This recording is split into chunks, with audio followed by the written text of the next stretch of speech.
Colourful অমলেটটা যে বানালাম সেটা কিরকম বানালাম সেটা তোমাদের সাথে আজ শেয়ার করি কেমন। এটা আমি স্প্রিং অনিয়নগুলো কেটে নিচ্ছি, স্প্রিং অনিয়নের যে গোড়ার দিকটা থাকে না সেটাও দেব।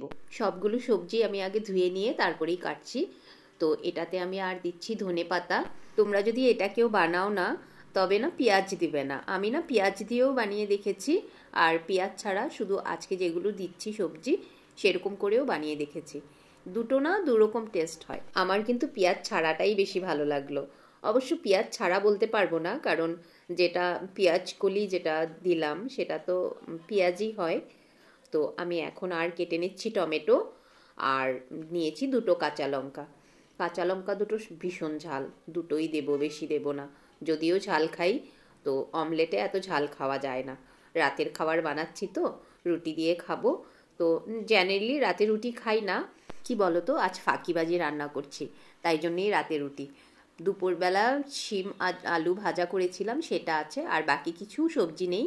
রাতে যদি আমি ভাত করি আমার অনেকগুলো কিছু তরকারি রান্না করতে লাগবে, সেই জন্য রুটি আর এটা বানাবো, আর সেই ভাজাটা আছে, ব্যাস হয়ে গেল। আমারও একটু কাজের চাপ কমে গেল। তো আমার মতো চালাকি কে কে করো একটু জানাবে আমাকে।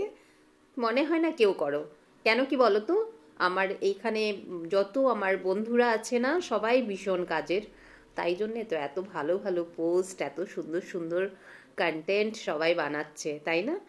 সবার কন্টেন্ট সুন্দর, সবার পোস্ট ভালো। যত ফটো পোস্ট বলো, রিলস বলো, লং ভিডিও বলো, সব দেখতে ভালো লাগে, সবারটা সুন্দর হয়। আমি সবাইকে অ্যাপ্রিসিয়েট করি। আমি জানি না আমারটা কত আমি ভালো বানাচ্ছি খারাপ বানাচ্ছি, যেমনই হোক চেষ্টা করছি, কিন্তু আমি এটা বলবো বাকি যারা করছে সবারটা খুব খুব ভালো হচ্ছে। সবাই অ্যাটলিস্ট চেষ্টা তো করছে। এদিকে আমার অমলেটও রেডি হয়ে গেল। সবাই ভালো থেকো, সুস্থ থেকো। Bye bye.